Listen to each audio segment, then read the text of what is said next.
Coming up, more changes to approved conditions for a new KFC in Goodna on the site of historic Carroll House. Hear what's being asked by the applicant and Council's decision from the March round of committee meetings. It's Monday, March 13, 2023, and I'm Alan Roebuck. Welcome to Ipswich Today, which acknowledges the traditional custodians of the land on which it is produced and pays respects to elders past, present and emerging. This podcast is supported by Kinetics, people-powered web hosting trusted by Australian businesses since 1999. In September 2022, Ipswich City Council approved a new fast food store at 16 Queen Street Goodna. 11 changes have since been requested by the applicant and the issue returned to Ipswich City Council's Growth, Infrastructure and Waste Committee on March 9. It's not unusual for applicants to seek changes after an initial approval. The original approval was somewhat controversial with the removal of Carroll House to another character zone within Ipswich. Senior Council Officer Anthony Bowles gave the committee this summary of what was being asked of councillors. So the request relates to the approval that was issued. One of the steps in the process under the Planning Act is an applicant can make a request to change an approval and make what's called change representations. Under the previous Act, it was called a negotiated decision notice. That's probably a more common term and frequently still used as shorthand for this step of the process. It's an opportunity for the applicant to make changes to conditions or request changes to conditions or tweaks and things like that. And what happens is this decision notice, depending on how the council decides to make the application changed, replaces the decision notice, but it doesn't replace the fact that the decision has been made and the application has been approved. Mayor Teresa Harding wanted clarification. And it's my understanding that this has come to the council because the original approval came from council. That's correct. That's why it's come through. May I just ask, I'm just looking at page 101 of 156, just that summary table with the 1, 2, 3, 4, 5, 6, 7, 8, 9, 10, 11 changes. Does anyone have any questions on any of those changes that are being recommended? Are you satisfied what was in the documentation? With no further questions from councillors, the Mayor put it to the vote. So I'll move that the Growth, Infrastructure and Waste Committee resolve to approve in part the representations to change development application number 6610/2022/MCU, subject conditions as contained in attachment 1 of this report. Do I have a seconder for that?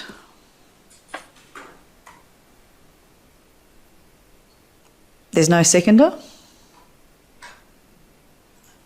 Well, we can't deal with the matter then, can we? What's odd here is that councillors had the opportunity to ask more questions, but didn't, instead deciding to remain silent en masse. Now, why this happened remains unanswered.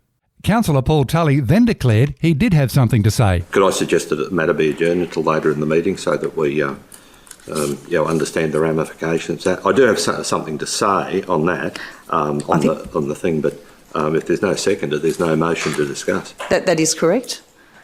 Would anyone like to ask the relevant council officer any questions? I guess when we look at adjourning it, we only have one other item, so we'll be back to it. For the purpose of discussion, I'll second. Sorry? For the purpose of discussion. I note that Councillor Fichtner has, for the purpose of discussion, has seconded. Thank you very much. Common sense eventually prevailed when Councillor Fichtner seconded the motion. So, far from offering anything to say initially, Councillor Tully then went on to detail his concerns for more than 7 minutes. Speaking from prepared notes, here's part of what he had to say. Thank you. There's one particular element that I'm really happy that the officers are not recommending any change, and there's a couple of other minor issues that I do want to discuss and suggest a couple of changes. That's the one in relation to the covered or uncovered waiting bays. This has a long history in this city of requiring waiting bays in fast food premises to be covered. Now, the applicant, KFC, is talking about the aesthetics of the building. That was never the intention when this particular provision commenced to be applied to. Firstly, it was to the McDonald's store at Goodna, and it was a workplace health and safety issue. And that was to ensure that workers there going out into the sun and going out into the rain would be fully covered at all times. So I'm really disappointed that the applicant is still pressing the point in relation to this issue being a workplace health and safety issue. And I was able to find a copy of the Queensland Times, still online, from the 28th of January 2005 in relation to the McDonald's situation. And it was a 7-year legal stoush that McDonald's fought the council decision from 1998 to require a permanent awning over its drive-through.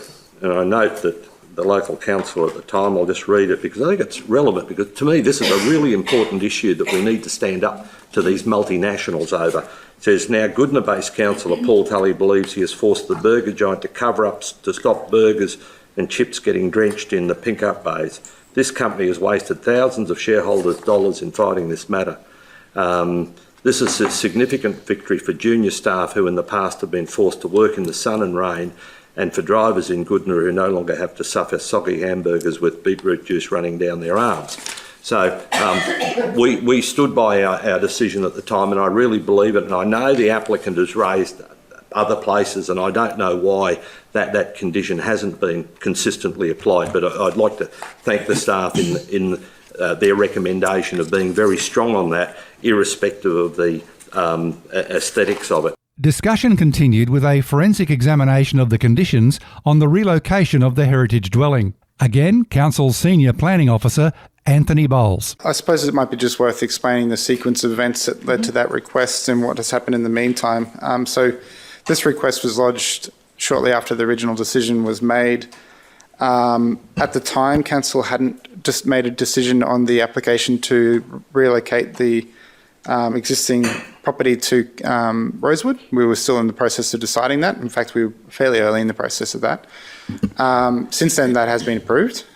So in all likelihood, the property will be relocated to its approved location in the character zone. Look, the reason why the officers have made the recommendation as it's written is reflecting the way the table of assessment is drafted, which permits the relocation of the property with certain caveats. We did include those extra lines in there, but they are part of the table of assessment that is contained within a footnote rather than the actual the criteria for determining whether the works is exempt. So given that the approval has been issued to relocate the house to a character zone and that this request came in before that occurred, I think the matter will be dealt with whether the changes are made or not, and I don't have too much of an issue if it's retained in there as suggested by Councillor Tully, because that matter has been progressed and an approval has been issued to deal with that. You can watch the full discussion in the March 9 Growth, Infrastructure and Waste Committee on Council's YouTube channel. Ultimately, the item was approved with amendments. Mayor Harding. Okay, any other discussion on this report or the motion? No, in that case, I'll put the matter to the vote. Those in favour, please raise your hand.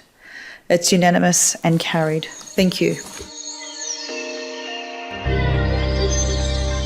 That's it for this episode. A reminder to check for handy links in the show notes.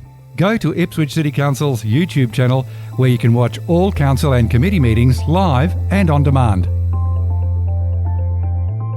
Ipswich Today is supported by Kinetics, people-powered web hosting trusted by Australian businesses since 1999. This podcast is also listener-supported. Please make a once-only gift or regular donation to help keep it online. Just go to ipswichtoday.com.au and click the donate button on the homepage to make a payment through PayPal. Follow and stream this podcast from your favourite app, including iHeartRadio and Amazon Music, or play Ipswich Today on smart speakers. Music is supplied by Purple Planet Music. This is Alan Roebuck. Thank you for listening.